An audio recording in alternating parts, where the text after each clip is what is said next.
ಏನು ಹೇಳ್ತೀರಮ್ಮ? ಸರ್ ಮಧ್ಯಮ ವರ್ಗದವರಿಗೆ ಭಾಳ ತೊಂದರೆ ಆಗಿದೆ. ಸೊ ಈ ರೇಟ್ ಜಾಸ್ತಿ ಆಯ್ತಂದರೆ ಜೀವನ ಮಾಡೋದು ಭಾಳ ಕಷ್ಟ ಆಗುತ್ತೆ. ಅಲ್ಲ, ಇತ್ತೀಚಿನ ದಿನಗಳಲ್ಲಿ ಪದೇ ಪದೇ ರೇಟ್ ಜಾಸ್ತಿ ಆಗ್ತಿದೆ ಊರಲ್ಲಿ, ಇದ್ರ ಬಗ್ಗೆ ಯಾವ- ಸರ್ ಈ ಯುದ್ಧದಿಂದ ಇನ್ನೂ ಜಾಸ್ತಿ ಆದಂಗೆ ಆಗುತ್ತೆ. ಎಲ್ಲ ದಿನಬಳಕೆ ಸಾಮಾನುಗಳೆಲ್ಲ ಹೆಚ್ಚಿಗೆ ಆದರೆ ಜೀವನ ಮಾಡೋದು ಕಷ್ಟ ಆಗುತ್ತೆ ಸರ್. ಏನು ಹೇಳ್ತೀರಮ್ಮ? ಸರ್ಕಾರಕ್ಕೆ ಏನು ರಿಕ್ವೆಸ್ಟ್ ಮಾಡ್ತೀರಾ? ಸರ್ಕಾರ ಇದನ್ನು ಮಾಡಿ ಬೆಲೆ ಕಡಿಮೆ, ಮಧ್ಯಮ ವರ್ಗವರು ಜೀವನ ಮಾಡ್ಬೇಕಂತಂದರೆ ಸ್ವಲ್ಪ ಎಲ್ಲ ಬೆಲೆಗಳು ಕಡಿಮೆ ಇರಬೇಕು.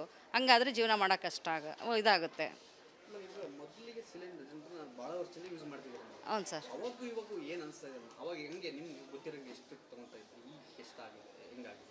ಸರ್ ಅವಾಗ 600 500 ಹಿಂಗೆ ತೊಗೊತಿದ್ವಿ, ಈಗ 1000 ಮೇಲೆ ಐತಿ ಸರ್. ಸೊ ಅದರಿಂದ ಭಾಳ ತೊಂದರೆ ಆಗ್ತೈತಿ. ದಿನ ಯೂಸ್ ಮಾಡೋದದು ಅದು ಜಾಸ್ತಿ ಆಯ್ತಂದರೆ ಭಾಳ ಕಷ್ಟ ಆಗುತ್ತೆ. ಈ ಮಿಡಲ್ ಕ್ಲಾಸ್ ಫ್ಯಾಮಿಲಿಯವರು ನೀವು ಕೇಳ್ತಿದ್ರೆ ಬಡವ್ರ ಪರಿಸ್ಥಿತಿ ಹೇಗಾಗ್ಬೋದು?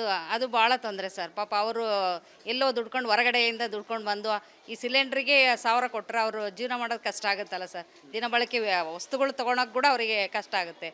ಅದರಿಂದ ಭಾಳನೇ ತೊಂದರೆ ಆಗುತ್ತೆ ಸರ್. ಒಂದು ಸ್ವಲ್ಪ ದಿನ